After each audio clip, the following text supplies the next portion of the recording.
Sa pagpapatuloy ng pagtalakay sa plenaryo ng Kamara de Representantes kaugnay sa kontrobersyal na Reproductive Health Bill, sumentro ang debate kanina sa umano'y masamang epekto ng tinatawag na contraceptives sa kalusugan. Nakatutok po live sa batasan si Ivan Mayrina. Ivan? Yes, Mike, kahit pang-anim na kongresista na ang nag-i-interpellate o nakikipagdebate kaugnay nga ng RH Bill ay nananatiling mataas ang interes sa kontrobersyal na panukala. Ngayong hapon sa sesyon ay maganda ang attendance ng mga kongresista at pati ang gallery ay puno ng mga nanonood. Maybe, kasi hindi tayo sigurado. Si Davao City Representative Carlo Nograles ang pang-anim na nakidebate sa mga sponsor o mga nagsusulong ng kontrobersyal na RH Bill. Unang pinuntiryan niya ang mga umano'y masamang epekto ng mga contraceptives tulad ng pills sa kalusugan, lalo na ng kababaihan. I would like to ask Mr. Speaker if the authors of this bill and the distinguished sponsor is very much aware of the dangers of the birth control pill. Yung tanong po na yan ay talakay na at na-raise na. At nasagot na din po yan ng mga eksperto natin. At sabi po ni Mr. Nispero sa Limbawa, sabi niya, well, some would argue that contraceptives are carcinogenic. We can always say, any doctor can always say that almost all drugs, whether it be for contraception or not, are carcinogenic. Pero hindi basta natin ang Nograles at nagbanggit ng mga pag-aaral na nagpapakita raw ng masamang epekto ng mga contraceptives. Ang kinahinatnan, nagtapatan ng mga pag-aaral para patunayan ang mga punto tungkol sa contraceptives. Is the distinguished sponsor aware that the British Medical Journal reported? Alam mo, pwede talaga tayo magpalitan ng mga study. Bibigyan din kita ng isa. Isa sa mga probisyon ng RH Bill ang pagsama sa mga contraceptives tulad ng pills sa National Drug Formulary ng bansa bilang essential medicines. Ang Food and Drug Administration ang pipili ng mga ito. Sa gitna ng debate, humirit si Davao del Sur Representative Mark Cagas at pinuna ang pananagalog ni Bag-aw sa debate.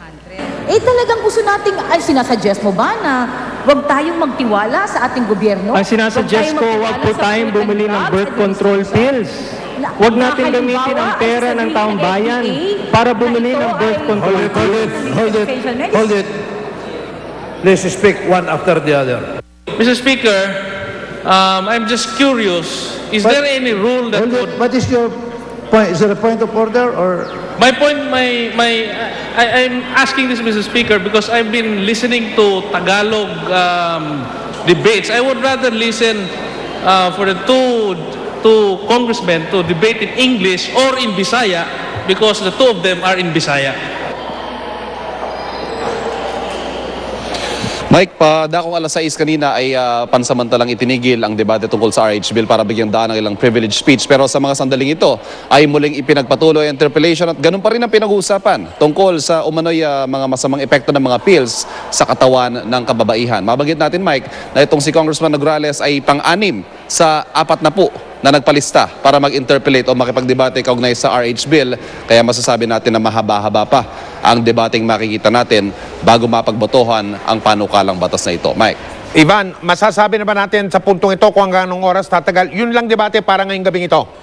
Para lang ngayong gabing ito. Kung hanggang anong oras tatagal kayo dyan. Ivan? Siguro, Mike, mga dakong alas 8, palaki na ng palaki yung bilang ng mga nag-aalisang kongresista. So, maya-maya lamang yan. Ititignan natin, babalik tayo sa loob. Pag may nag-question na ng quorum, sigurado adjourn na to, Mike. Maraming salamat, Ivan Mayrina.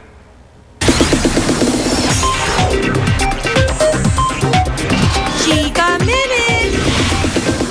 Naninibago raw si Dingdong Dante sa kanyang bagong look ngayon.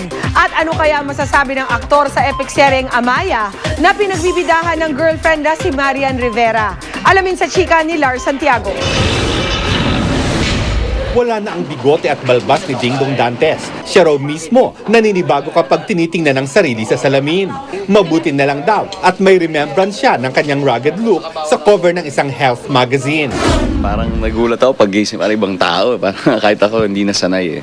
So kasi I've had it for quite a while. Like, mula nung November of last year, pinatubo ko na siya. So malaking pagbabago sa akin. Komportable naman daw si Dingdong sa kahit anong look niya. Pero kung si Marian Rivera raw ang tatanungin, mas gusto nito kay Dong ang may balbas at bigote. Hangang-hanga naman si Dingdong sa epic serye ni Marian na Amaya. Kinilabutan daw siya nang mapanood niya ang malalaking eksena. Lalo raw siyang naging interesado sa cultural at historical significance ng Amaya. Tapos, ang magsasabuhay nun ay si Marian. So, it's really something big for her. Kaya sobrang natutuwa ako para sa kanya. And plus the fact that it's the first time na magkakaroon ng epic series sa GMA. Habang abala si Marian sa Amaya at sa mga pelikulang Ang Panday 2 at Temptation Island, pelikula rin ang pagkakaabalahan ni Ding Dong. Excited na ako to start yung isang movie project ko, which will be shown next year. And kasi it's high in computer graphics, kaya ngayon pa lang dapat simulan na siya para sobrang pulido ang gawa. Lars Santiago, updated sa Showbiz Happening. May mga maiinit pa akong chika. Gossip Girl actor Ed Westwick nasa bansa ngayon at gusto raw mamit si pambansang kamao Manny Pacquiao. Abangan ang buong detalye mamaya.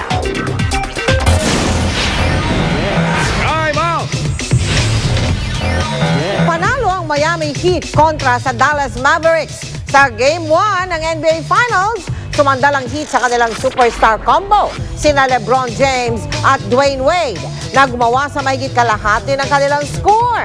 Maki-time out muna tayo kay Chino Trinidad. Halos tatlong quarter pilit na pinagpag ng Miami Heat at Dallas Mavericks ang nerbiyos sa kanilang muling pagtatapat sa NBA Finals. Pero nung kinailangan ng diinan ng silinyador, sumakay ang host na Miami sa balikat ng kanilang superstar combo na sina LeBron James at Dwayne Wade. Mula sa digit na 75-70 Heat lead, nagpaulan ng 5 straight points si Wade na pinigil pang isang critical na tira ni Sean Marion na nagbigay sa Heat ng 7 na 3 minuto bago magtapos ang Game 1. Patapos ni Wade, si LeBron naman ang nandiin sa Mavericks sa pamamagitan ng isang nakakahilig na slam dunk na may kasama pang foul. At para tuluyan ang ilayo ang Heat, isang alley-oop play ang kinumpleto ng kombinasyong Wade at James na nagselyo sa panalo para sa Miami 92-84. Sa kabuuan, 46 sa 72 puntos ng Heat ay nagmula sa tambal ng LeBron at D. Wade. Ang Game 2 ay lalaroin pa rin sa home court ng Heat. Chino Trinidad, nakatutok, 24 oras. Susunod, ano kaya yung pilit na hinahabol ng mga estudyanteng ito mula sa Japan? 12 ramp controller ng NAIA sabay-sabay nagbitiw. Operasyon sa NAIA. Paano na ngayon? At Manny Pacquiao, iuurong na raw ang kaso niya laban kay Oscar De La Hoya? Tutukan lahat ng yan. Dito lang sa 24 oras. Ang time out na ito ay hatid sa inyo ng Summit Natural Drink.